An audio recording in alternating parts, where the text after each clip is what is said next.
Hola, hola, buenas tardes. Buenas tardes. ¿Cómo están?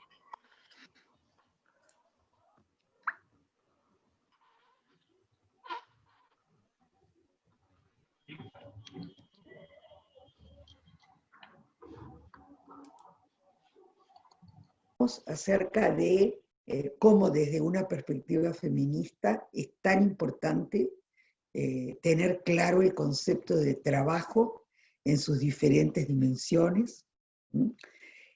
Porque resulta muy importante que se haga visible que lo que hacemos las mujeres dentro de los hogares, que tiene que ver con tareas domésticas y que tiene que ver con los cuidados que se dedican a las personas dependientes y también a las que no son dependientes, todas esas tareas se realizan en base a trabajo. Pero, como habíamos dicho, es trabajo no remunerado. En cambio, el que se transa en el mercado, ese sí es trabajo remunerado, es lo que conocemos como empleo. Esta distinción conceptual, este énfasis por realizar esta distinción y por comprender y hacer comprender cómo las dinámicas de los hogares están integradas al funcionamiento global de la economía, es una de las características importantes de lo que conocemos como la corriente de la economía feminista o lo que pensamos las economistas feministas. Ese es un punto muy importante que tuvo diferentes momentos, que tuvo diferentes conceptualizaciones. Quizás muchas de ustedes han oído hablar de lo que se llamó el debate sobre el trabajo doméstico. En los años 70 se discutió mucho en torno a si este trabajo doméstico era parte de la explotación que sufríamos los y las trabajadoras en el capitalismo o no, si la subordinación en ese sentido era de clase o entonces había otro tipo de subordinación, los lazos entre esa división sexual del trabajo, las tareas realizadas por las mujeres, con el desarrollo de los seres humanos, el desarrollo de la fuerza de trabajo. Toda esta gran discusión lo que pretendió fue, primero, claridad conceptual, segundo, comprender que la división sexual del trabajo es una construcción social, que no es natural, que las mujeres podemos ser madres o no serlo, podemos ser cuidadoras o no serlo, pero que los hombres también pueden hacer esto. Y en ese sentido, casi que la única o las únicas tareas o actividades que nos corresponden desde el punto de vista biológico es aquellas relacionadas estrictamente con la maternidad, dar a luz, lactar, etc. Pero después de ese tiempo, de ese periodo, de esos episodios, el resto de las actividades de cuidado de ninguna manera se relacionan con algo natural. Que esté naturalizado es otra cosa. Pero, como lo decíamos antes, es una construcción social. Entonces voy como retomando los hilos de este recorrido conceptual y político del feminismo, ¿no? Cómo esas situaciones cobijan relaciones de poder que en realidad son relaciones de subordinación, es decir, que las mujeres padecemos ciertas formas de subordinación debido a las relaciones de género, además de otras que podemos padecer, igual que los varones, relacionadas con la pertenencia de clase, por ejemplo, o el lugar donde nos ubicamos en los mercados laborales. Entonces, estos puntos, estos hitos estos momentos del pensamiento feminista. Y más recientemente, lo que se ha transformado en un, no sé si avance conceptual, puede ser un avance conceptual, pero además que ha confluido con las necesidades de las políticas sociales y de los países, y que tiene que ver con esto que hemos llamado la economía del cuidado, es decir, con los cuidados. Esta primera pregunta, que inmediatamente paso a hablar sobre los cuidados, pero para redondear esta primera pregunta, ¿la economía del mercado puede funcionar sin el trabajo dedicado a la reproducción social? Entendiendo, como conversábamos en la clase pasada o en la sesión pasada, la reproducción social como la reproducción biológica, la reproducción de la fuerza de trabajo, la reproducción de las generaciones de trabajadores, la reproducción de buena calidad para que el desarrollo humano se dé como se debe dar. Entonces, y a manera de síntesis, el funcionamiento económico se basa en los dos tipos de trabajo, ¿sí? En el trabajo de la producción o en el trabajo para el mercado y en el trabajo para los hogares, que por lo tanto los hogares no solamente somos consumidores dentro del sistema capitalista, sino también somos productores, pero de productos que no pasan por el mercado. A veces sí, cuando pensamos en pequeñas explotaciones rurales, empresas familiares, no podría decir, bueno, es producción del hogar, pero pasa por el mercado. Pero la que queda más oculta es esta, de estos servicios y bienes que no pasan por el mercado. Cuando digo servicios y bienes, digo, si hago un pastel, es un bien, ¿verdad? Que también se puede comprar en la panadería, pero lo produzco en el hogar. Soy productora de un bien. Cuando atiendo a un familiar que está enfermo, entonces estoy brindando un servicio. Es verdad, lo podría tercerizar, podría contratar a una persona, pero lo estoy haciendo yo y por lo tanto yo estoy produciendo un servicio parecido a los que se brindan en el mercado. El trabajo destinado a esa producción, es decir, a la producción que hacemos dentro de los hogares, es invisible en el sentido que no se valoriza económicamente, aunque es imprescindible. ¿Por qué es imprescindible? Porque es imprescindible para el funcionamiento del sistema en su conjunto, pero también, o al mismo tiempo, para reproducirnos en la vida satisfactoriamente. Y en este momento de la historia de la humanidad, en medio de esta pandemia, sobre lo cual, si nos da el tiempo, hablaremos al final, y si no, lo dejaremos para la próxima sesión, en medio de esta pandemia se ha puesto tan de relieve como la salud y la sostenibilidad de la vida están absolutamente atados al funcionamiento económico. ¿Por qué el mundo se paró en marzo? ¿Por qué las economías se pararon? Porque había que proteger la vida, porque si no protegíamos la vida, se paraban las economías, y cuando paramos las economías, tratamos de salvar la vida, y entramos en esos dilemas que hoy en día están todo el tiempo en los medios, y sobre lo cual tal vez tengamos un poquito más de tiempo. Pero entonces, como les decía, en esta esfera de la reproducción social, nosotras hemos avanzado en conceptualizar el tema de los cuidados, que es una palabra que, igual que género, lamentablemente viene del inglés, y entonces es un poquito distinto al uso que le damos en español, sin embargo, lo podemos entender.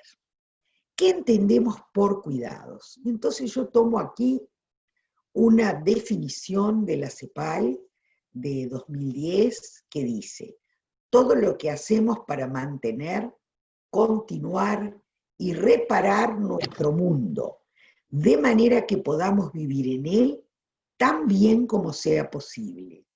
Incluye nuestros cuerpos, nuestro ser y nuestro ambiente.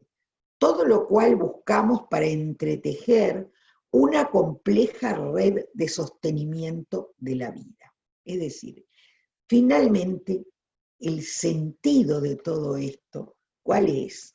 Bueno, para las feministas, el sentido de la economía, del funcionamiento de la economía, de trabajar, de emplearse, de hacer, ¿cuál es? Sostener la vida de la mejor manera, como nos dice ese párrafo que yo estoy reproduciendo allí en la presentación.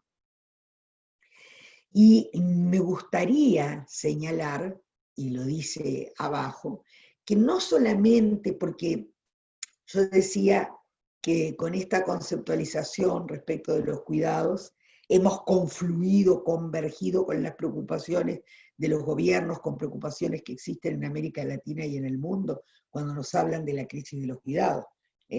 Porque ¿de qué nos están hablando? Nos están hablando de que hay problemas para cuidar a los viejos, porque cada vez vivimos más tiempo, pero ¿quién nos cuida? O para cuidar a los niños, que dicho sea de paso, cada vez se tienen menos niños entre aquellos que pueden costear servicios de terceros.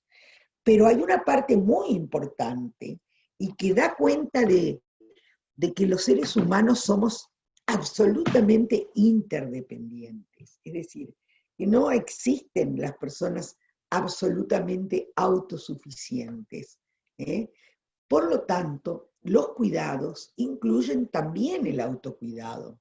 Es decir, yo tengo que tener tiempo y posibilidades para cuidarme a mí misma. Y de nuevo, pensemos un poquito o pongámonos en órbita respecto de la situación de la pandemia por la cual estamos atravesando, ¿sí? Entonces, de nuevo, la importancia de cuidarnos, cuidar a otros, sin contar su dimensión afectiva, pero no lo equipara a una actividad mercantil cualquiera. Incorpora la perspectiva de quienes otorgan como de quienes reciben cuidado. ¿Y qué significa esto? Bueno, entonces, repaso.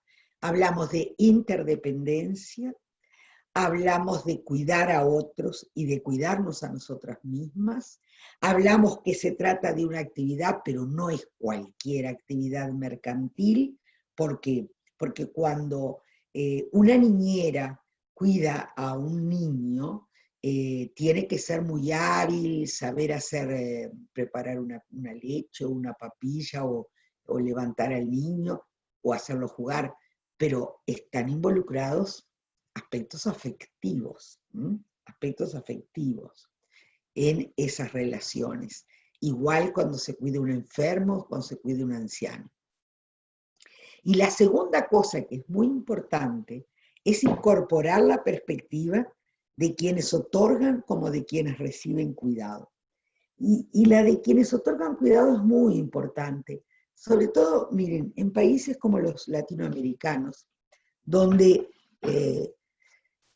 es cierto, las mujeres hemos avanzado mucho en nuestros niveles educativos, hemos ido aumentando en las últimas décadas nuestra participación en el mercado laboral, y para todo eso nos permite o nos viabiliza o el recurrir a las, y voy a decir las, porque normalmente son las cuidadoras o las trabajadoras domésticas, es decir, tercerizamos una serie de actividades que se pueden tercerizar, porque la dimensión afectiva no se puede tercerizar. Yo puedo pagar para que cuiden a mis hijos o a mi madre, pero no puedo pagar para que los quieran. Eso es la dimensión que nos queda diferente. Por eso es muy rico este concepto de cuidados, es muy interesante discutirlo, y hay que buscar la conceptualización más adecuada. Pensando entonces en esta idea de los cuidados, pero no los cuidados solamente en el sentido que lo usamos en el lenguaje cotidiano, en el lenguaje común, es decir, cuidar a alguien es fijarse que no se caiga, o cuidar a alguien es acompañarlo al baño, sino de una manera más global, es decir, necesitamos cuidar en el sentido de cuidar la salud, en el sentido de cuidar, dando y brindando elementos educativos que nos permitan desarrollarnos como seres humanos, más completos, más libres, porque al estar más educados tenemos mayores posibilidades de elegir, podremos tal vez elegir mejor, ¿no? Entonces, hemos creado, se ha creado esta categoría, la economía del cuidado.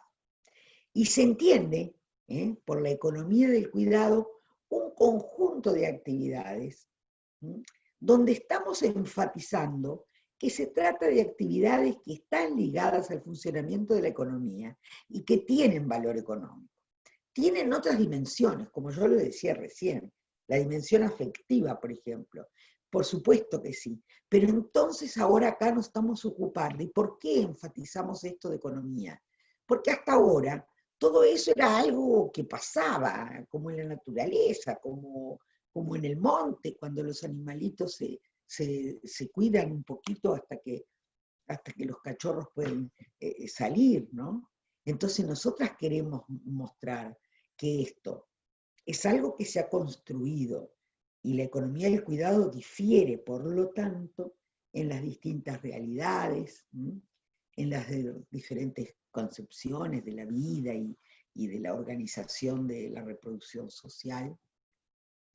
Pero entonces, como hemos puesto aquí, esta terminología o este término, economía del cuidado, nos demuestra o procura demostrar la contribución de las tareas de cuidados al desarrollo económico y evidencia que las relaciones sociales están impregnadas de valores culturales que caracterizan este trabajo como cualidad femenina, pero son valores culturales. ¿Y por qué decimos este trabajo de la economía del cuidado? Porque estamos pensando, ¿se acuerdan? Yo les dije que cuidar la salud. Bueno, enfermeras. Hay enfermeros, pero ¿quiénes predominan en la salud? Las mujeres. En muchas de las especialidades médicas también. ¿Quiénes prevalecen? Las mujeres. Por ejemplo, recuerden, piensen, la pediatra, la ginecóloga. Bueno. Pero cuando salimos del ámbito de la salud y entramos en el otro ámbito que yo les decía que es capaz de crearnos más libertades y por tanto mayores oportunidades de elegir una vida que nos guste, la enseñanza, la educación formal, las maestras de los chiquitos, las asistentes o cuidadoras de los pequeños, en general toda esa parte de la enseñanza también somos mujeres.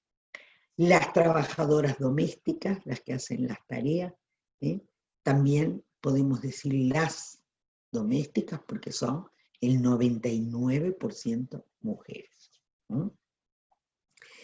Y me gustaría detenerme en ese segundo párrafo que tenemos allí en la presentación, porque yo con ustedes hablé trabajo no remunerado, hablé trabajo para la reproducción.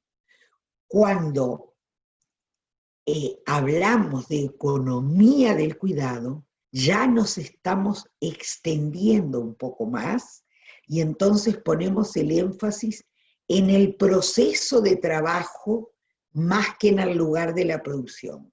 ¿Qué quiero decir con esto?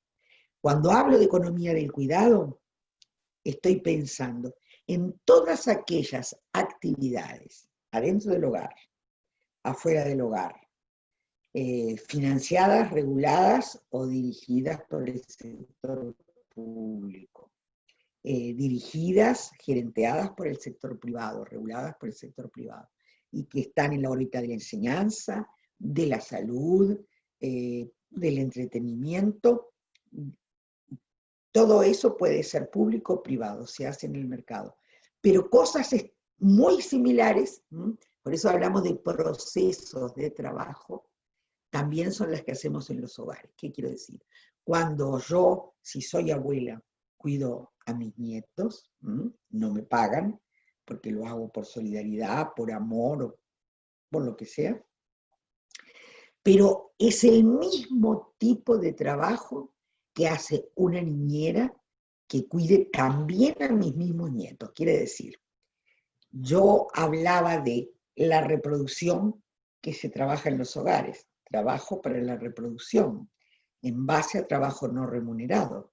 Pero en este caso, cuando yo hablo de la economía del cuidado, estoy hablando del conjunto de procesos de trabajo que contribuyen a la reproducción de los seres humanos y a la sostenibilidad de la vida. Y cuando hablo de reproducción de los seres humanos, no estoy hablando solo de reproducción biológica, sino que estoy hablando en un sentido mucho más amplio. Entonces, me gustaría que en el receso, o regresando del receso o unos minutos antes, si tenemos dudas respecto a estos conceptos, los planteemos para poder seguir adelante. La economía del cuidado presta especial atención a la reproducción social que realizan principalmente las mujeres. No son las únicas, porque hay profesores, hay cuidadores de jardines de infantes, hay médicos, por supuesto. Pero principalmente las mujeres. Y dice Valeria Esquivel, que quizá ustedes la conocen o la han escuchado, que ella le reconoce una gran ventaja a este término, y es que dice, tiene la ventaja de aunar los varios significantes de economía. Es decir, como yo les decía antes, el espacio del mercado, es decir, las tareas que se hacen en el mercado, la maestra de la clase jardinera que le paga el sector público o que trabaja en una escuela, en un colegio privado. De lo monetario, porque por ese trabajo se paga, está monetizado. Y de la producción, donde se producen bienes y servicios. Allí, dice Esquivel, donde se generan los ingresos. O sea, la mayor parte de nosotras y de nosotros y de los individuos en América Latina y en el mundo viven de los ingresos que obtienen por su actividad laboral. Y agrega una cosa que a mí me parece muy interesante para pensar, dónde se dirimen las condiciones de vida de la población. ¿Qué quiere decir esto? Que es donde se terminan de determinar. Es decir, las condiciones de vida de la población empiezan a determinarse muy tempranamente según la calidad de los cuidados que recibimos, ¿verdad? Y no todos recibimos los mismos cuidados. Y no todos vamos a recibir esos servicios o esos bienes que nos van a permitir ser individuos más libres, etcétera, ¿no? Y después, posteriormente, con nuestra vida construida dentro de determinadas condicionantes, vamos a obtener los ingresos que nos van a permitir vivir peor o vivir mejor dentro de un sistema mercantil como este. Entonces, dice Valeria, se aunan economía, que es lo duro, vamos a decir, donde se aúna mercado y se aúna moneda y se aunan precios, con cuidado. Y el cuidado está más vinculado a lo íntimo, suele estar cruzado por los afectos y hace parte de nuestra vida cotidiana. Entonces, ha sido muy rico esta idea de economía del cuidado para discutir políticas sociales que tienen que ver con hacerse cargo de, bueno, la sostenibilidad de la vida, pero de la vida de todos y todas. Nos ha sido muy útil en ese aspecto y nos ha sido muy útil para revalorizar y poner en evidencia una serie de tareas y de ocupaciones que siempre han estado muy entreocultas, desvalorizadas, como son el servicio doméstico, y como son muchas tareas que ustedes pueden mismas darnos los ejemplos e intervenir luego con estos temas. Entonces, este concepto de economía del cuidado permite englobar todos estos temas. Y también tratarlo desde el punto de vista, además del de las políticas sociales, desde el punto de vista de las políticas de desarrollo y desde el punto de vista de la calidad del empleo y la calidad del trabajo. Porque, solo para decirlo muy brevemente, fíjense ustedes que a partir del año de 2005, en Uruguay se empieza a trabajar con la idea de un sistema nacional integrado de cuidados, que colocaba en el centro de la política, de las políticas hacia la creación de ese sistema, la importancia de los cuidados a las personas dependientes, porque hay personas que son más dependientes, como son los niños pequeños, los enfermos crónicos, las personas muy mayores que no pueden resolver por sí mismas las cosas. Ponía en el centro la necesidad de compensar una serie de cambios que se vienen dando en las sociedades, y ponía la igualdad de género. Y en este sentido es una noción muy importante y muy interesante, porque es la igualdad de género en la medida en que un sistema nacional integrado de cuidados se funda sobre las bases de la corresponsabilidad. ¿Qué quiere decir corresponsabilidad? Bueno, corresponsabilidad quiere decir que somos igualmente responsables, el Estado, o sea, la política pública, los hombres y las mujeres adentro de los hogares, ¿sí? Y también el sector privado, entendiendo por sector privado también el empresariado, ¿sí? Porque no puede el empresariado hacerse el distraído de que los hombres y las mujeres tenemos obligaciones de carácter familiar y que no son un asunto privado, no, son un asunto social, son un asunto de la sociedad. Nos tenemos que hacer cargo de esto. Entonces, me gustaría, habiendo hecho este recorrido, me gustaría pasar ahora a ver la otra cara del trabajo, que es el trabajo remunerado, lo que normalmente se entiende por mercado laboral.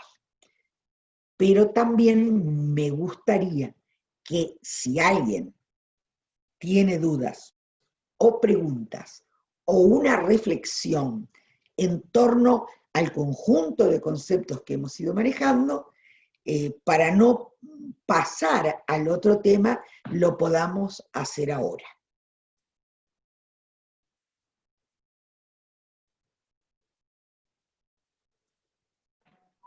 ¿Alma?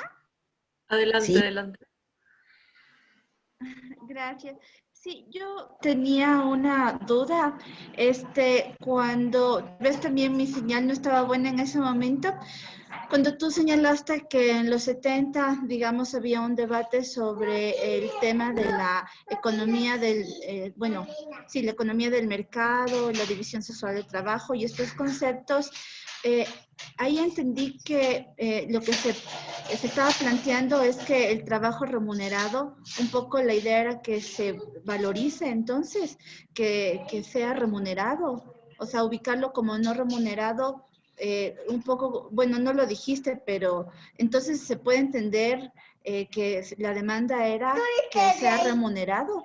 Ahí tengo un poco de duda y confusión, porque a veces también me parece que en los discursos he escuchado yo de las organizaciones feministas, a ratos entiendo esto, y un poco pongo en contexto mi pregunta, porque, bueno, yo soy de nacionalidad quichua del Ecuador, y también un poco hacía referencia cuando tú utilizaste la palabra servicios.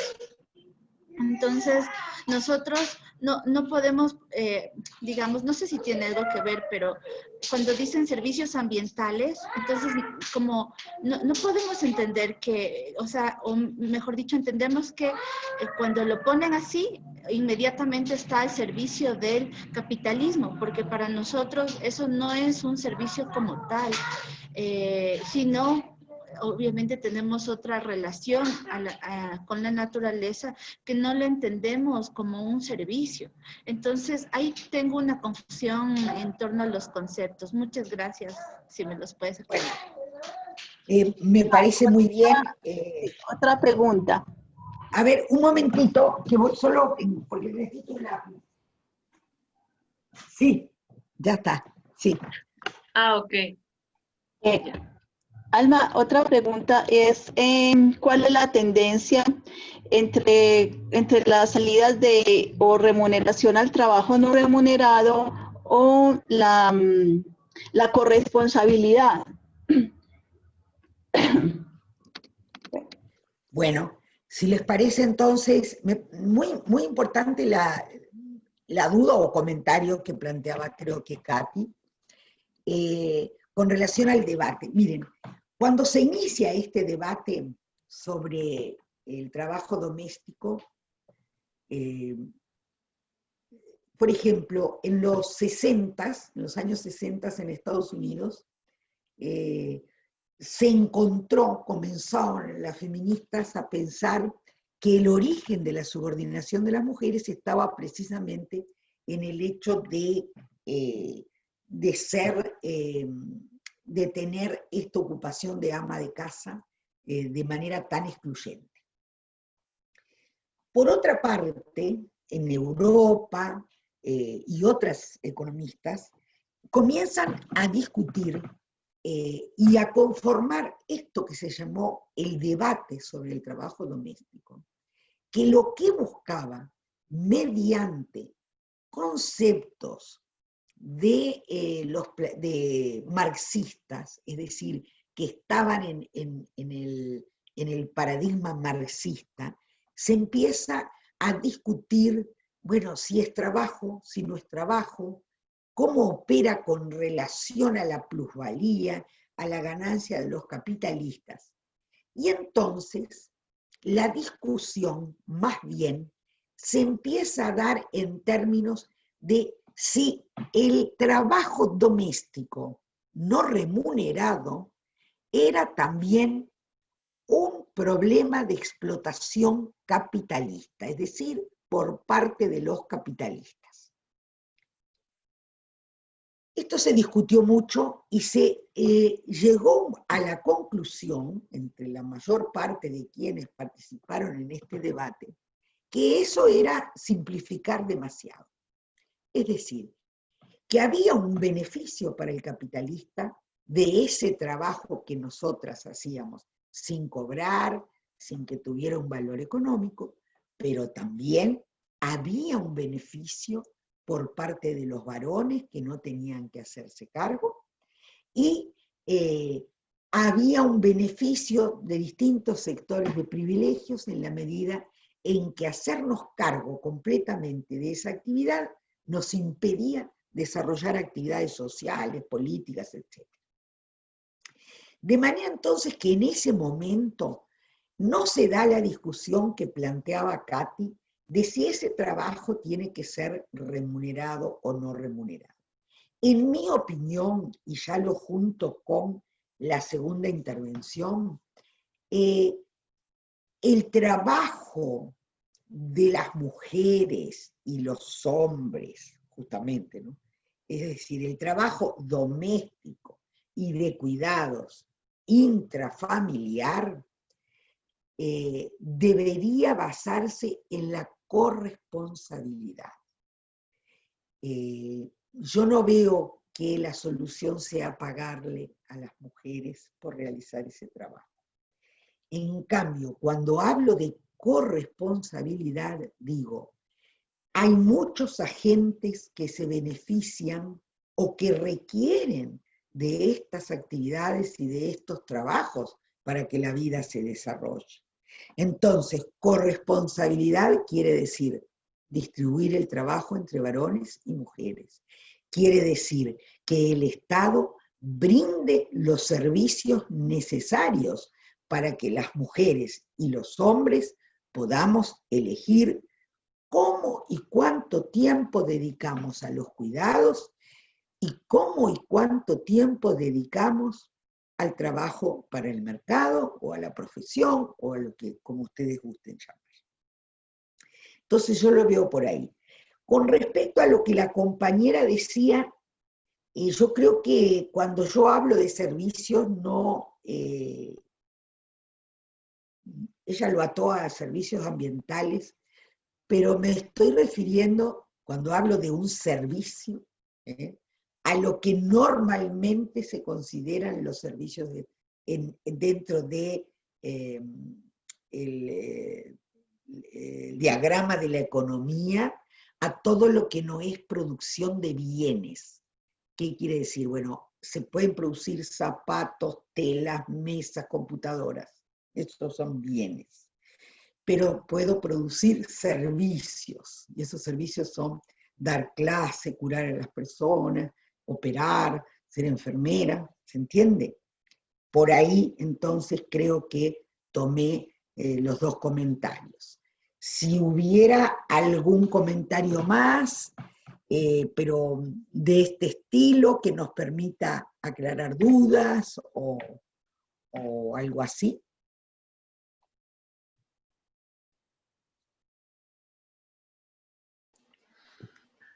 Creo que lo que pasa es que en una clase pasada hablamos también de este debate sobre el salario para las amas de casa, que creo que puede derivarse de ese debate que tú estás planteando en relación a los 60, ¿no? Fue como, entiendo, no sé si me corriges, como un derivado o una conclusión posible de ese debate. Sí, sí, ¿O por cómo lo verías? supuesto. Existen propuestas del salario para el ama de casa que vienen tanto desde perspectivas, llamémosle izquierdistas, y también de perspectivas conservadoras. Depende cómo lo agarren. Por eso decía, esto ya hace parte de un debate bastante complejo, sobre el cual, como yo les mencionaba, tengo otra idea, ¿verdad? Otra posición, pero que sí, que creo que lo del salario del ama de casa, tengo la sensación de que ha sido una posición bastante minoritaria, y acá en los países de América del Sur y de América Latina en general, una posición más bien llevada adelante por corrientes un poco más conservadoras. Pero quiero decir, es parte del debate, ¿no? De acuerdo, gracias. Bueno, no sé si quieren ahora hacer los 10 minutitos de descanso. Faltan 10 minutos para las 5 de ustedes, o si seguimos, como quieran. No, como tú prefieras. Creo que si deseas un descanso, Alma, no hay problema. Hacemos como el otro día, 10 minutos, quiere decir que en 10 minutos estamos de nuevo. Ya, perfecto, las 5, perfecto.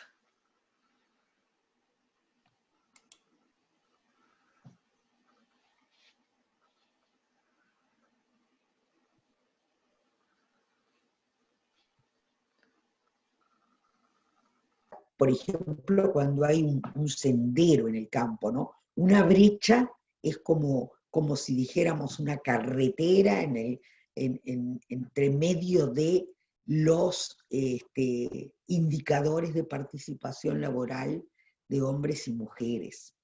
Brecha de género quiere decir la distancia que hay entre la participación de las mujeres y la participación de los varones. ¿A qué le llamamos participación? ¿O qué se entiende por participación laboral en las estadísticas? Bueno, se considera que somos activos, activas, ahora vamos a hacer la crítica de este término, o que participamos en el mercado laboral a todas aquellas personas que tenemos un trabajo, un empleo, o que lo estamos buscando, es decir, que podemos estar ocupados y ocupadas o desocupados y desocupadas. Existe una brecha en esos indicadores. ¿Por qué? Porque la participación laboral, vamos a ver números y gráficos, la participación laboral de los varones es más alta que la participación laboral de las mujeres. ¿Y esto qué es? Bueno, esto es la contracara de lo que vinimos conversando en la clase pasada y el principio de la clase de hoy. Es decir, ¿por qué nosotros tenemos menor participación en el mercado laboral?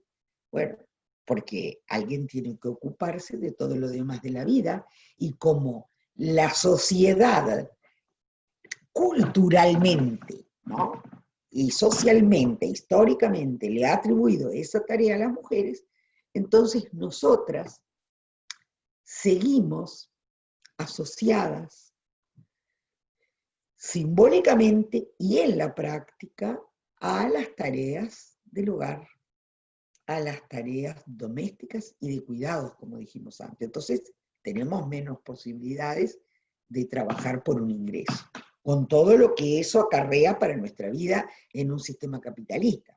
¿Qué quiero decir? El que no participa en el mercado laboral no tiene ingresos propios.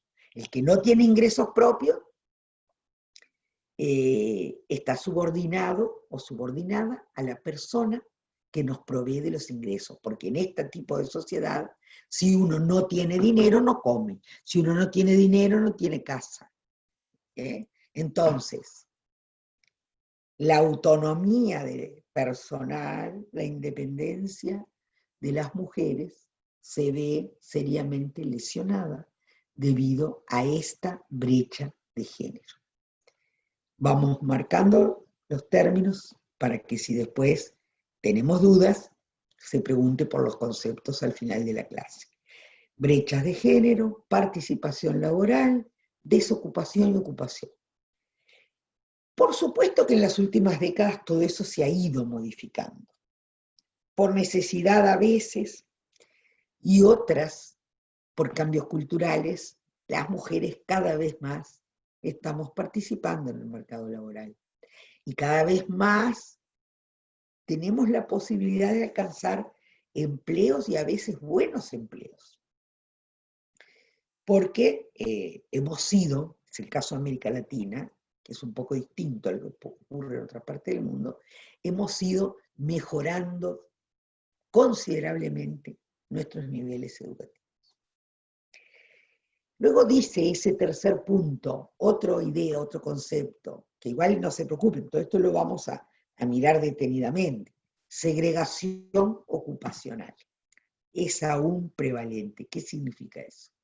Que todavía las mujeres estamos sobrerepresentadas, o sea, muy concentradas en determinado tipo de ocupaciones, que son aquellas que se consideran, por práctica cultural, hasta religiosa a veces, las típicamente femeninas. Y también, por esa consideración y la manera en que nos socializaron, nos enseñaron, las que a veces estamos más inclinadas, nos gustan más los trabajos que buscamos. A lo mejor no vamos a buscar un trabajo, por decir, de sanitario, por varias razones, pero una puede ser porque nosotras hemos sido educadas de una manera que antes que eso elegimos, no sé, ser asistente o maestra de niños pequeños. Pongo ejemplos un poco, ¿cómo les voy a decir?, exagerados, ¿no? La idea es para poder visualizarlo nada más. Los salarios de las mujeres, o los ingresos laborales de las mujeres, también han ido mejorando. Sin embargo, en algunos casos son un quinto superior las de los hombres que las mujeres. ¿Qué quiere decir? Que si las mujeres ganamos 100, los hombres ganan 125. Que si los hombres ganan 100, nosotras ganamos 75. Por ahí se va, ahora lo vamos a ver más en detalle.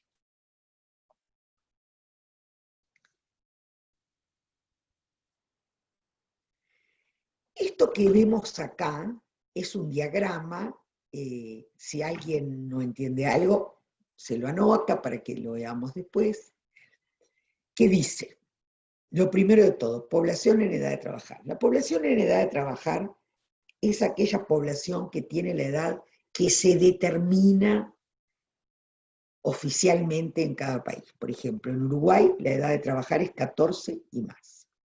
¿Sí? Por ejemplo, en El Salvador es altísima, ¿no? El límite inferior 18 y más. Pero si no me equivoco, en Paraguay es 12 y más. Entonces ahí cada país, ustedes lo pueden pensar. Dentro de la población en edad de trabajar está la población económicamente activa, y ahí está, fíjense ustedes, la primera reflexión feminista y el primer cuestionamiento feminista que le podemos hacer a las estadísticas y a los indicadores. Miren ahí, población económicamente activa y población económicamente inactiva. Entonces yo recién les dije, ¿quiénes son los y las activas? Los que están empleados y quienes buscan tener un empleo. ¿Y quiénes son inactivos? Los pensionados y jubilados, los que estudian y no trabajan, ¿y saben quiénes más? Las amas de casa. Claro, porque las amas de casa no hacen nada que tenga valor económico, porque las amas de casa no trabajan. Entonces ahí ya tenemos el nudo de discusión que vinimos discutiendo desde cuando fue el lunes pasado, con la primera sesión de la charla. Bueno, y dentro de los llamados activos se puede estar ocupado o desocupada, se puede estar empleada o desempleada. Si esto quedó claro, seguimos, y si a alguien le quedan dudas al respecto, tomamos nota para después conversar. Bueno, acá tenemos esta presentación solamente porque ustedes probablemente cuando lean algún trabajo, yo hoy les voy a dejar, les pido que me lo recuerden porque me interesa dejarles dos materiales, dos documentos, son un poquito largos, pero a lo mejor les gustan, que son bastante recientes y que justamente analizan la situación de América Latina, el empleo, el trabajo, todo desde una perspectiva de género. Entonces, bueno, la tasa de actividad es la proporción de personas que teniendo la edad de trabajar, si son niños salen para afuera, en forma remunerada lo hacen, es decir, tienen una ocupación o la están buscando. La tasa de empleo o tasa de ocupación es la proporción de personas que están trabajando sobre las que tienen edad de trabajar. La tasa de desempleo es la proporción de personas activas que están buscando empleo. Y luego tenemos dos categorías más. Subempleo y trabajador desalentado. La de subempleo significa que estamos trabajando en un empleo menos horas de lo que desearíamos, pero es lo que nos tocó o lo que encontramos, o que estamos ganando por debajo de lo que deberíamos ganar. Y el desaliento es el siguiente, es muy común entre las mujeres. ¿Por qué? Porque salimos a buscar una ocupación, un empleo, pero no encontramos, porque hay crisis, por lo que sea. Entonces, a lo mejor los varones siguen y siguen buscando o se crean ellos mismos una manera de generar ingresos. En cambio, las mujeres, debido a todo lo que hemos visto anteriormente y a la división sexual del trabajo, muchas veces salimos a buscar un trabajo, un empleo, y como no lo encontramos, nos regresamos al hogar, al lugar natural, entre comillas. ¿Hay alguien que tenga alguna pregunta con relación a esta presentación o a la anterior? Lo puede hacer ahora, si no, continúo.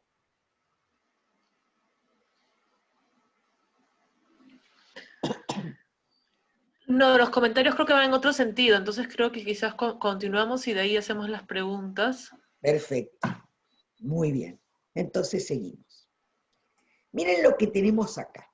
Acá tenemos la línea roja, que es la proporción de varones entre 25 y 59 años que buscan empleo o que tienen un empleo. Y la que está abajo, la línea azul oscuro, casi negro, representa a la proporción de mujeres en la misma situación. Y ese espacio que hay entre ellos dos es lo que yo hoy les decía, la brecha de género. Fíjense que la de los hombres es un poquito descendente, vamos a decir, ¿no? Ya sea porque se jubilan antes, porque tienen condiciones para no trabajar hasta ser personas tan mayores. En cambio, la de las mujeres, aunque ascendió en estos últimos años, ascendió bastante poco, porque la gran variación en la población activa femenina se da sobre todo a fines del siglo pasado, a fines del siglo XX. Entonces acá tenemos esto que es la primera brecha, es decir, esa brecha que hace que nosotras, como les decía, tengamos menores oportunidades de percibir ingresos propios. Sigo. Miren qué distinta que es esta. Acá también hay brecha, pero si la miran con mucha atención, van a ver que esta brecha es exactamente la contraria. Porque la línea violeta, yo la veo violeta, digamos, la de más arriba, es el desempleo de las mujeres. Ojo, estoy mirando solo, vieron las áreas urbanas. Se pueden conseguir también para las áreas rurales y para el total nacional. Estos datos yo los saqué de la CEPAL y en las estadísticas de la CEPAL están todos estos indicadores. Ustedes los pueden mirar, revisar. Después si quieren también les puedo mandar la dirección o el enlace. Entonces acá tenemos una tasa anual de desempleo que está entre los 8 y los 10, pero aquí la línea que va más siempre por arriba es la de las mujeres. ¿Qué significa? Que las mujeres tienen una tasa de desempleo mayor que los varones. O sea, que la proporción de mujeres que no consiguen un trabajo remunerado entre las mujeres que están en edad de trabajar es mayor que la proporción de los varones en la misma situación. Por eso las mujeres, segundo comentario que abona en el sentido de los déficits y las carencias de autonomía e independencia económica. No solo salimos a buscar trabajo en menor proporción, sino que cuando salimos a buscar trabajo, nos quedamos desempleadas en mayor proporción que los varones. Entonces, y esto vamos a atarlo, porque en la semana que viene vamos a conversar de pobreza, y vamos a tener que recordar todas estas cositas, ¿verdad? Entonces, seguimos mirando. Aquí lo tengo en cuadro, con números. Me parece que es un poquito más difícil de leer, pero ahí lo que nos dice es que en el 2018, ¿no? El 75% de los hombres en edad de trabajar era activo, y solamente lo era, disculpen, el 50,8% de las mujeres. Esto, y acá es nacional, quiere decir que está incorporado el sector o el área rural y el área urbana.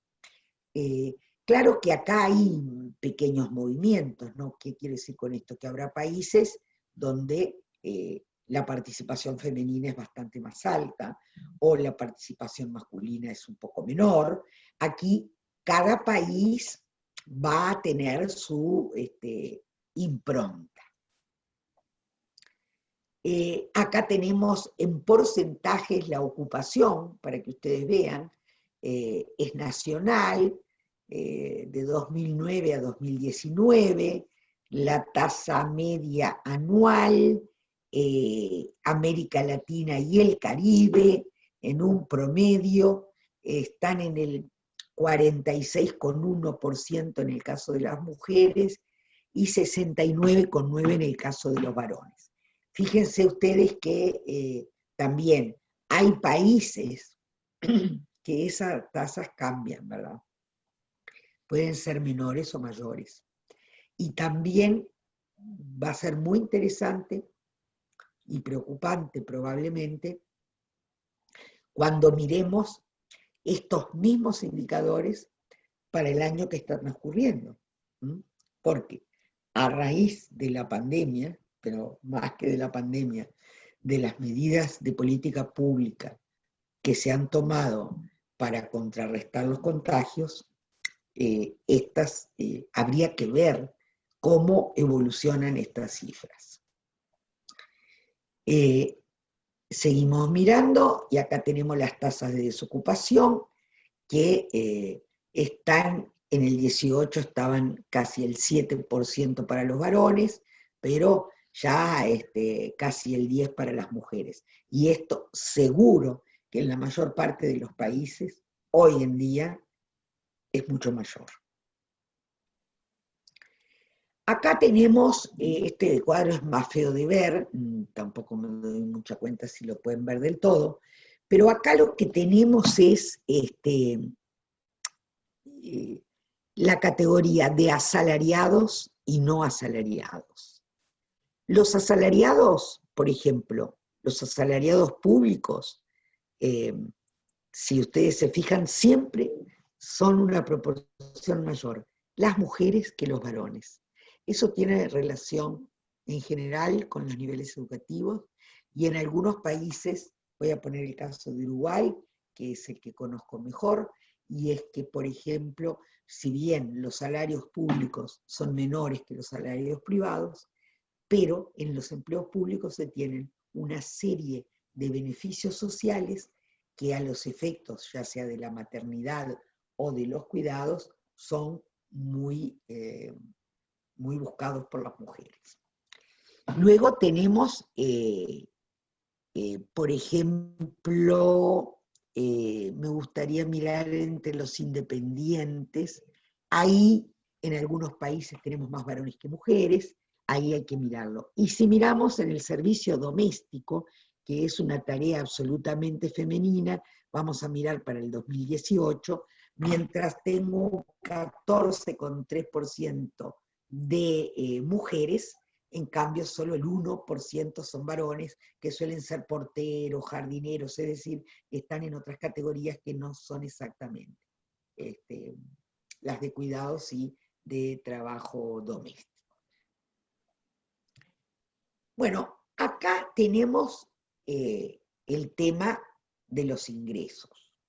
Este es quizá, dentro de lo que es la economía, probablemente el que más se ha discutido. Esta brecha se ha analizado, se ha discutido enormemente, es la brecha en los ingresos. Fíjense ahí lo que quiero decir, o lo que se quiere decir.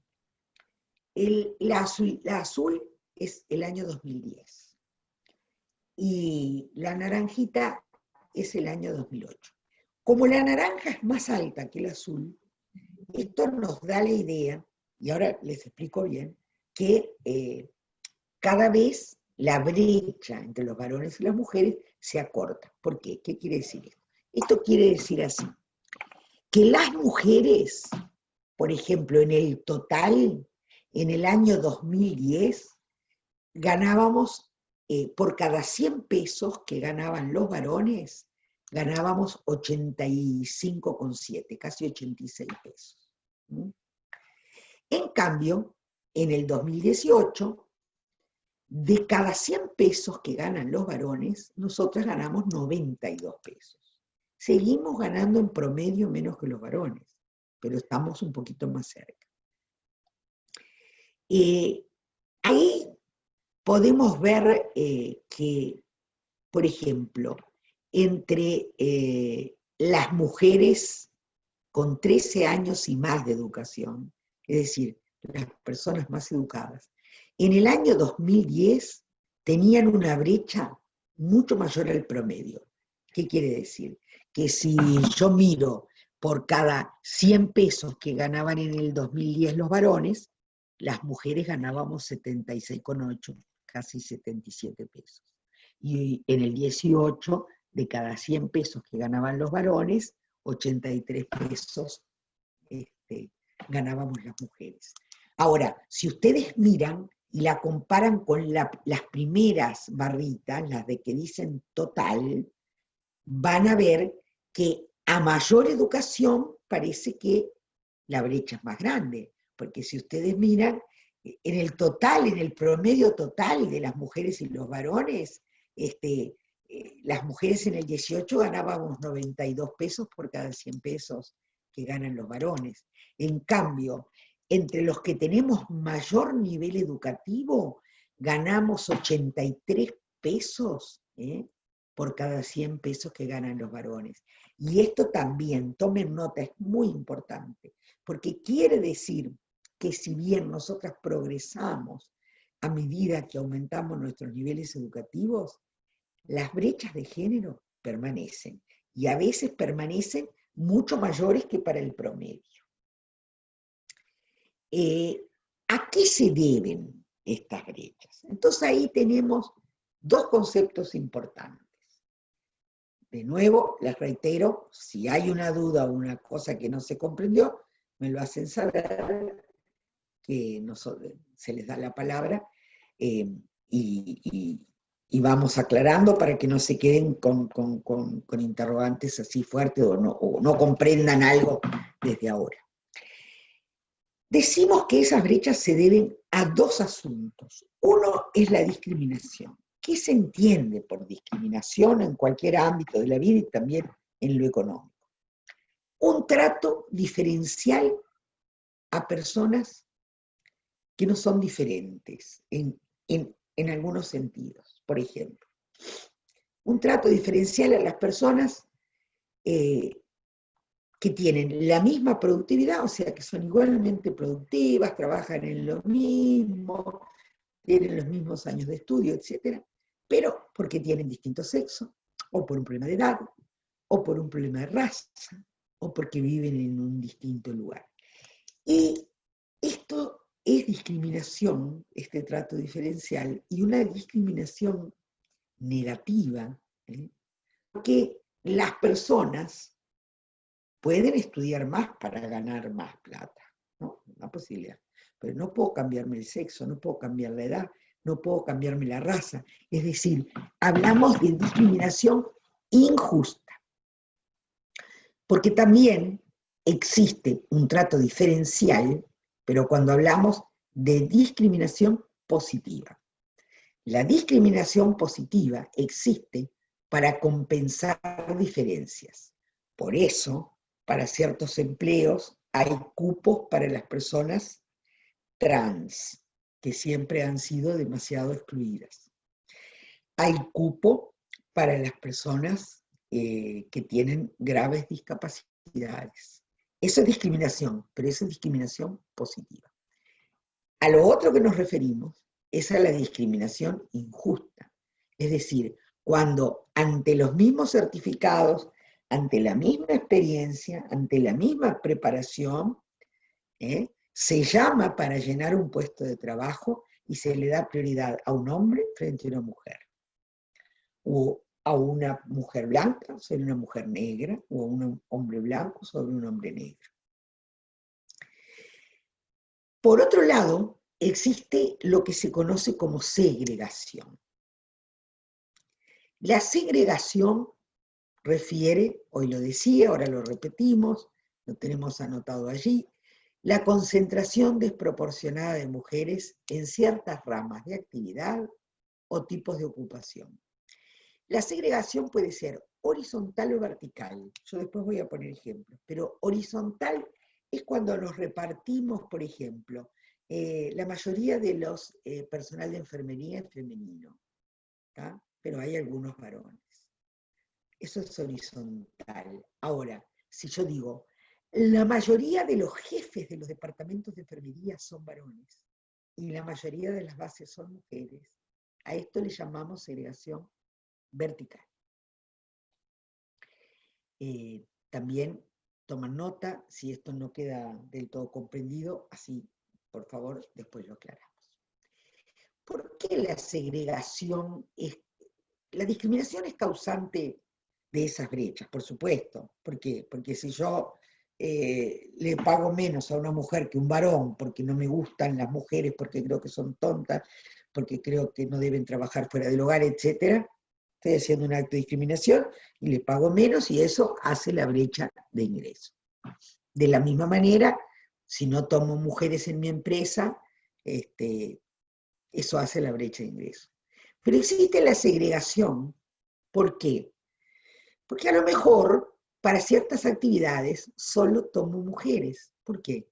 Porque les pago menos. Entonces, ¿qué es lo que ocurre? Si ustedes pudieran mirar todos los niveles salariales en una economía, se encontrarían con que las ocupaciones más feminizadas, es decir, donde la proporción de mujeres es mayor que la de los varones, los salarios también son más bajos en promedio. Pero además, esa feminización de determinadas ocupaciones y el hecho de no poder entrar en otras ocupaciones mixtas o masculinizadas, contribuye al desempleo. ¿Con esto qué quiero decir? A ver, si cuando hacemos cursos de capacitación laboral para disminuir el desempleo femenino, a las mujeres siempre les damos clases de peluquería y siempre les damos clases de no sé qué, bueno, sí, no van a conseguir empleo porque ya no hay lugares, ¿no? Entonces, tengo que ampliar esas condiciones. Por otro lado, se desperdicia la inversión en educación. Antes les había dicho, las mujeres en América Latina cada día nos hemos ido superando en los niveles educativos. Bueno, ¿eso por qué fue? Porque ha habido una inversión en nosotras. Hemos invertido, las familias, el Estado, ¿no? Nosotras mismas hemos invertido en educación. Bueno, si esa educación no nos sirve ni para encontrar un empleo, ni para ganar igual que los varones, entonces, ¿qué? Hay un desperdicio. ¿A qué se debe la segregación y la discriminación? A los llamados estereotipos negativos y estereotipos positivos. Cuando digo estereotipos negativos, ¿a qué me refiero? No, las mujeres no pueden ser jefas, no tienen carácter. Estereotipo negativo. Cuando digo estereotipo positivo, digo, sí, si necesito secretaria, contraten una mujer. Las mujeres son mejores, son más detallistas, son más prolijas, prestan atención. Entonces, es positivo, no estoy diciendo nada malo de las personas, pero las sigo encajonando en ese tipo de actividades. Entonces, ustedes habrán visto en la prensa, en diferentes discusiones, que cuando se habla de brechas en los ingresos laborales, a uno le dicen, no, no puede ser, porque en tal fábrica se le paga exactamente lo mismo, en el mismo puesto, a las mujeres que a los varones.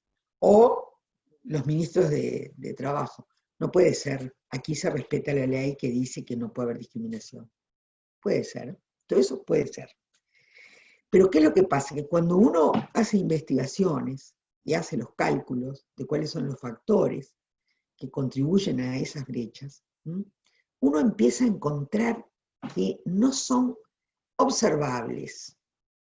Es decir, son no observables. Cuando decimos no son observables para quien investiga, porque uno encuentra y dice, ay no, pero si tienen la misma educación, ¿por qué ganarán diferente?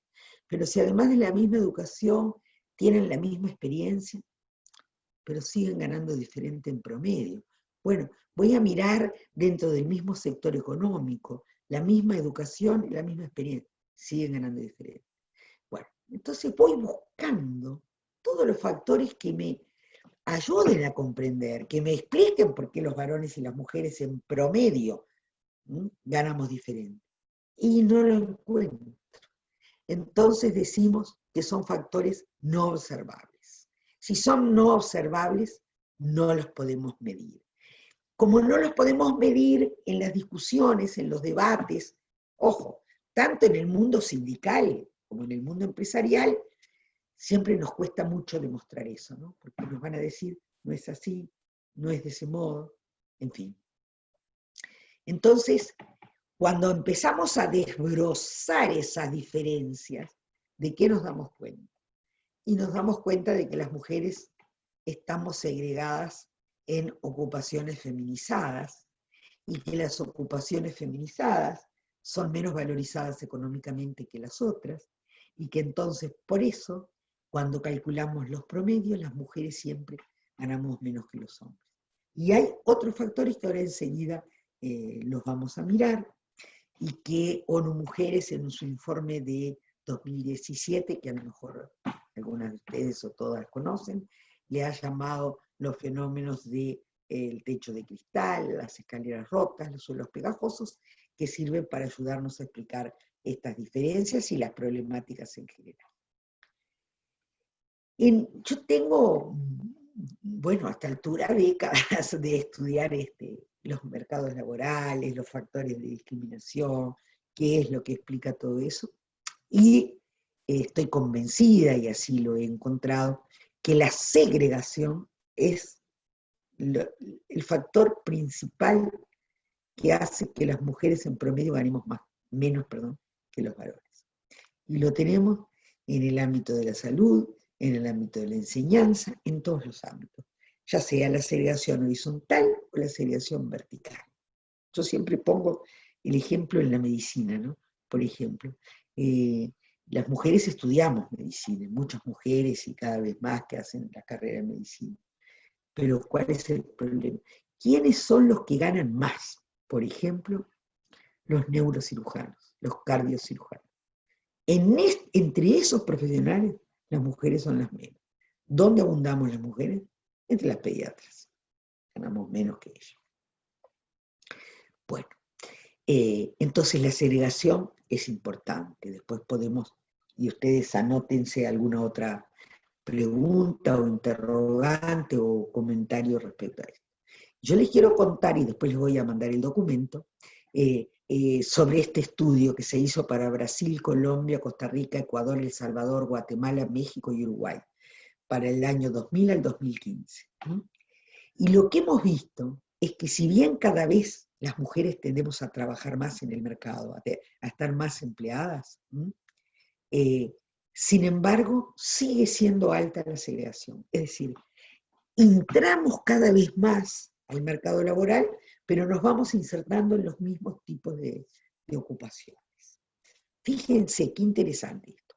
Para alcanzar la equidad de género en el reparto de las ocupaciones laborales, sería preciso que aproximadamente 1 de cada 4 trabajadores cambiase de ocupación. Es decir, que se fueran desde las que son predominantemente femeninas hacia otras predominantemente masculinas o viceversa, que los varones pasaran a las femeninas. 1 de cada 4 tendría que cambiar para que estuviéramos más equilibrados en el mercado. Y si estuviéramos más equilibrados en el mercado, esas brechas que vimos de ingresos es probable que tendieran a disminuir todavía mucho más. La segregación, además de tener, tiene muchos efectos negativos, ¿no? Uno, la forma en que las mujeres y los hombres percibimos nuestra actividad económica y que contribuye a perpetuar los estereotipos de género, es decir, nosotras solo somos buenas para estas y estas actividades y en las otras no lo sabemos. Y eso cada día ha quedado en evidencia que tiende a no ser así. Pero además nos afecta las decisiones relativas a la educación. ¿Eso qué quiere decir? Que las niñas de hoy en día, las jovencitas, van a ir a estudiar carreras que hoy en día son masculinas, si ven que no tienen otras colegas, si ven que no están bien vistas. Bueno, eso requiere cambios, ¿no? Porque es importante las expectativas que tenemos respecto a las oportunidades laborales. Si no hay cambios importantes, bueno, a veces nos resulta muy duro ir a trabajar en algo que todos sabemos y todas sabemos que no está bien visto que así sea.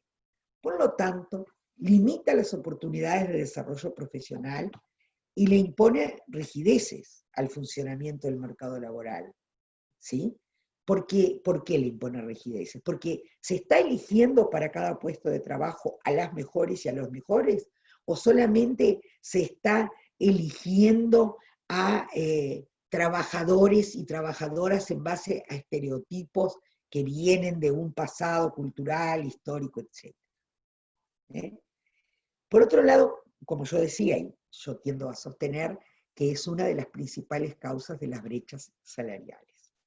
Y ese desajuste entre las habilidades y los puestos es lo que afecta a la eficiencia de los mercados, es decir, se puede estar contratando a varones para una cantidad de cargos en los cuales no son los mejores.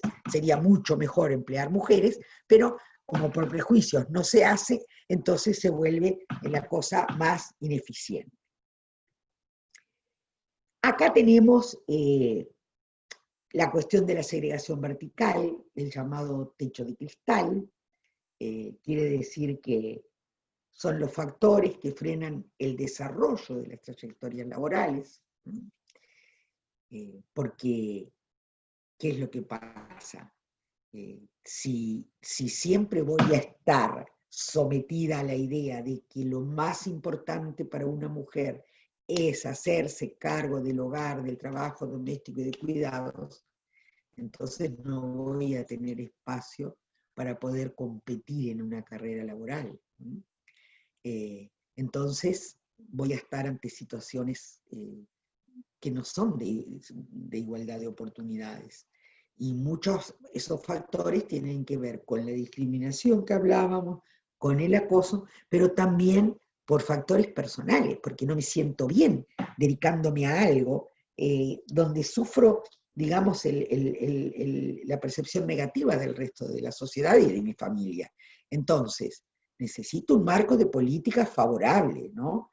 Para que no nos sigamos golpeando contra el techo de cristal, es decir, un techo que no se ve, pero que cuando queremos subir no podemos. Luego tenemos las escaleras rotas y los pisos pegajosos. Parece muy, muy interesante esta denominación, porque es fácil de memorizar, no es muy gráfica. Las escaleras rotas. Bueno, somos todas las mujeres, ¿no?, de sectores medios, que hemos ido a la educación secundaria, que más o menos en los hogares entran ciertos ingresos, pero no contamos redes de protección que nos permitan dar saltos de empoderamiento. Es decir, somos más volátiles, no tenemos quien nos cuide a los hijos, no podemos pagar ciertas cosas, ciertos cuidados, ciertos servicios, y entonces nos podemos ir para abajo. ¿A dónde? A los pisos pegajosos, donde principalmente se encuentran las mujeres con estudios primarios, porque hoy en día con estudios primarios es muy difícil acceder a un puesto laboral en el mercado, entonces tendemos a trabajar menos y entonces tendemos a tener menos ingresos en los hogares. Hay también una tendencia en esos sectores a tener más miembros de la familia, una mayor cantidad de hijos, y entonces, como dice ahí, a menudo se encuentran atrapadas en ocupaciones precarias, como el servicio doméstico remunerado. Así que se acuerdan, techo de cristal, escaleras rotas, no puedo caer, pisos pegajosas, no puedo levantar.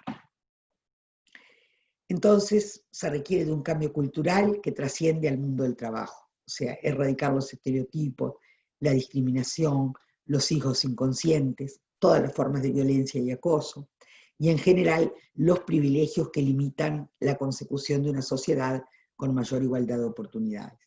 En esto, y yo voy a ir cortando para darles la palabra a ustedes, pero bueno, tenemos un trabajo para las políticas públicas, pero también para las políticas laborales y para la educación formal y la educación en general. Y ahora sí, les paso a ustedes la palabra. Gracias, Alma.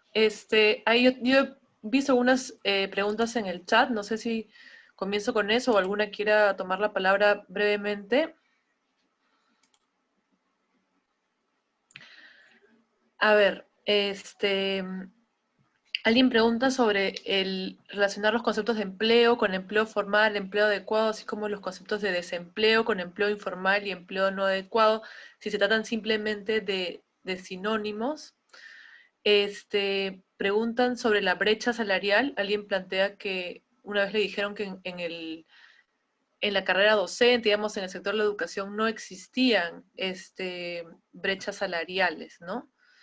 Pero no sé si eso, ella duda si esa afirmación es real, ¿no? Parece que yo no lo recuerdo que mencionaste, que hubo una ligera subida de los salarios, no sé si eso fue así, a qué se debió, de las mujeres. Y luego acerca del tema de la vulnerabilidad, ¿no? Cuando el acceso muchas veces a los servicios, a los derechos sociales y económicos, incluida la seguridad social para las mujeres, se logran a partir de que el jefe del hogar está en el mercado laboral. ¿Cómo impacta esa vulnerabilidad a las mujeres, ¿no? Y las mujeres terminan, o las amas de casa terminan considerándose como cargas familiares, ¿no? Y sus gastos son sujetos a deducciones más grandes o impuestos a una repartición de mayor proporción de las utilidades que reciben los trabajadores a fin de año. Ambos casos ocurren en Ecuador. Ah, ok, o sea que tener una ama de casa se considera un cargo familiar y les permite deducir impuestos. Claro. De acuerdo. Eso es lo que he visto en el chat, por eso decía, no sé si alguien más... No sé si alguien más tenía... Gaby, la que hizo mi tocaya que dice que profundices más un poco sobre la segregación horizontal y vertical. Ah, ok. Bueno, entonces, voy por orden con lo de empleo formal e informal. Cuando hablamos de empleo o de ocupación, hablamos tanto sea formal como informal.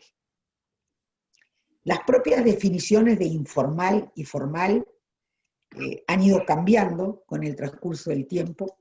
Durante mucho tiempo se consideró que informal eran solamente los individuos, las mujeres o los varones que trabajaban por cuenta propia, es decir, que no contaban con un salario.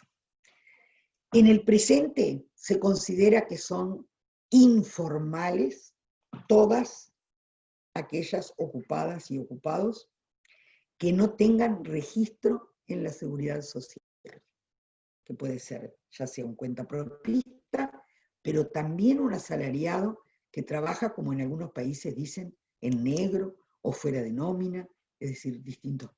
O sea, hoy en día, informal es todo aquel puesto de trabajo en el cual el trabajador o la trabajadora no tengan asegurada la licencia por maternidad, el aguinaldo, los días feriados, las horas extras, es decir, hoy son los derechos de los y las trabajadoras en nuestra región. En algunos países un poco más, en otros países un poco menos. Creo haber entendido que la pregunta refería a esto, si no, me lo dicen nuevamente. Respecto a lo que la compañera decía de la brecha salarial en el sistema educativo, como les digo, lo más probable es que en la mayor parte de nuestros países, cuando uno mira los escalafones, ¿no?, en la universidad, en primaria, en secundaria, los profesores, las maestras, no haya ninguna diferencia, porque no existe la discriminación explícita o abierta. Pero ¿qué es lo que pasa? Por ejemplo, si ustedes tienen que los profesores titulares de la universidad y con mayor cantidad de carga horaria son todos varones, o bueno, una mayoría de varones, y las mujeres están más abajo, cuando ustedes vayan a ver los recibos, lo que efectivamente cobran los varones y las mujeres, se van a encontrar con que hay brechas. Casi les podría decir, es muy difícil que no haya. Hay casos en los que no hay brechas negativas para las mujeres en algunos puestos del sector público, porque por distintas razones, ahí hay que entender en cada país la lógica del empleo en el sector público, las mujeres acceden a ciertos cargos que permiten que en promedio tengan salarios iguales o mayores que los de los varones. Luego, sí, se puede percibir una ligera, a veces no tan ligera, subida de salarios de las mujeres, por esto que les decía, porque a medida que han transcurrido los años, bueno, 2 o 3 elementos, a medida que han transcurrido los años, han mejorado los niveles educativos, entonces pueden acceder a puestos de trabajo donde se les pague un poco más, porque ha habido mejoras en la legislación y un poco en la aplicación de la legislación del servicio doméstico. En otros países, sobre todo entre 2005 y 2011, ha habido recuperación de las economías que ha contribuido a eso. Entonces, igual siempre hay que verlo para cada país. Lo de la vulnerabilidad es efectivamente, como han dicho y se ha comentado, ¿no?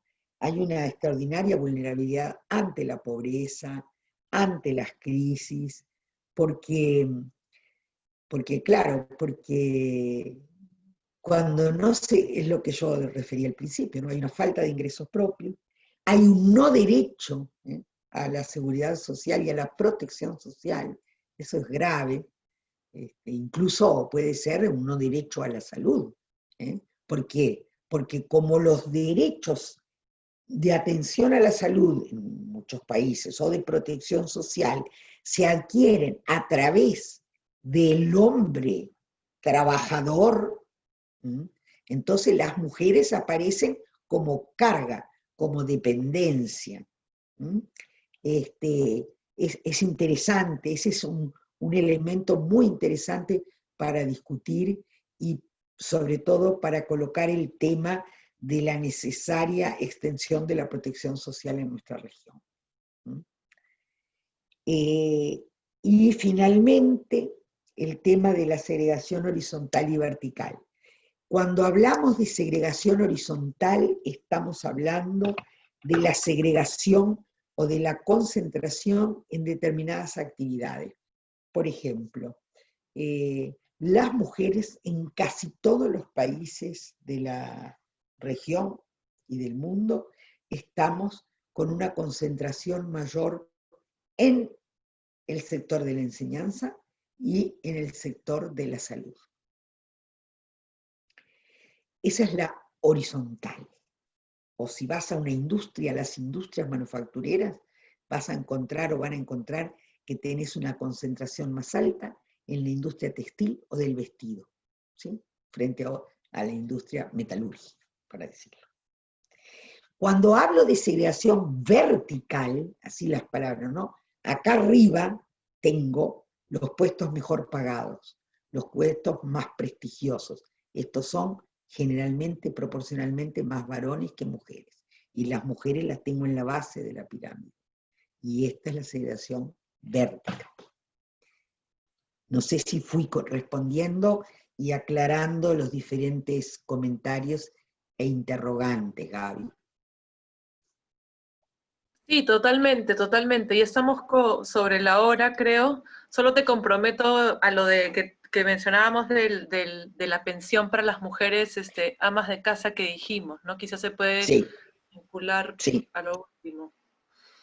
Miren, yo creo que el tema de las pensiones hacen parte de todo un conjunto de políticas de compensación en términos de protección y seguridad social de estas cosas que estamos hablando. Porque yo decía, se parece a lo del salario, pero no es lo mismo. Porque en realidad la pensión de las amas de casa, por ejemplo, viene a compensar una injusticia previa. Es decir, las mujeres quedamos, después de haber trabajado toda la vida, a veces tremendamente, en el hogar, criando hijos, criando hasta animales para poder resolver el pollo, gallinas, conejos, la comida cotidiana, etcétera, etcétera, llegamos a una edad en la cual no tenemos nada. Entonces, eso viene a compensar un problema. Es parte de la extensión de la protección social. En otros países, como por ejemplo el caso de Uruguay, hay otra forma de extender la protección, que es que por cada hijo se nos asigna un año en términos de aporte para la jubilación. En vez de necesitar los 30 años, los 30 años que hoy en día se necesitan, si tengo un hijo con 29 años, hasta 3. Entonces, hay maneras de extender la protección social. El tema es que se nos va a decir, y esa es una discusión muy importante, es que los países de la región tenemos grandes déficits fiscales y que de dónde va a salir ese tipo de aportes para que se pueda solventar a las mujeres cuando llegan a una edad en la cual necesitan tener de qué vivir y una pensión. Ahí hay que reclamar verdaderamente derechos que son derechos humanos, ¿no? Ese es un derecho humano que debe solventarse por una mejor redistribución de la riqueza en nuestra región y al cual las personas tienen derecho, y si las personas tienen derecho, tienen una vida, y esto no puede ser de otra forma. No sé si requieren... hay otras formas también, no debe ser la única, la de pensionar, pero me parece que sí, que es una cosa muy importante. Muchas gracias, Alma. María Regina había planteado una pregunta que creo que la podemos dejar para la próxima clase porque vamos a seguir discutiendo de cómo en un continente tan desigual, donde la situación es tan precaria, ¿por qué hablar de las desigualdades solo de las mujeres cuando hay hombres y mujeres que estamos en una situación de precariedad en este continente, ¿no? Yo creo que eso seguramente se va a contestar la próxima clase porque es también una realidad que vivimos, ¿no? Sí, eso es muy interesante, sobre todo, y va a venir muy bien porque la semana que viene vamos a hablar de pobreza, vulnerabilidades, desigualdades, está todo muy integrado. Así que por mi parte les agradezco mucho la sesión de hoy, que me hayan escuchado, pero que no se hayan aburrido. Uno, de nuevo les vuelvo a decir, uno no sabe cómo están, si están no nos vemos. Y entonces también les voy a mandar, yo no sé, Gaby, si tengo tu correo, si tengo porque tengo 2 trabajos para mandarles, Verdad. por si los quieren leer o lo que sea. No, de todas maneras, ahora tenemos el fin de semana y esperemos que... Estamos jueves, ¿verdad? Claro, tenemos el fin de semana, entonces para leer y la próxima semana escucharnos y no solo escribirnos. Entonces, perfecto, yo les mando los trabajos, les he mandado ya los links, así que ya estoy al día con todos los videos pendientes también para que nos podamos poner al día con los videos. Y muchas gracias, Alma, entonces nos veríamos el día lunes. Bueno, un gusto, muy agradecida. Chao. Okay, hasta luego. Gracias. Muchas gracias. Gaby y Alma, muchas gracias a todos y a todas. Gracias, chicas.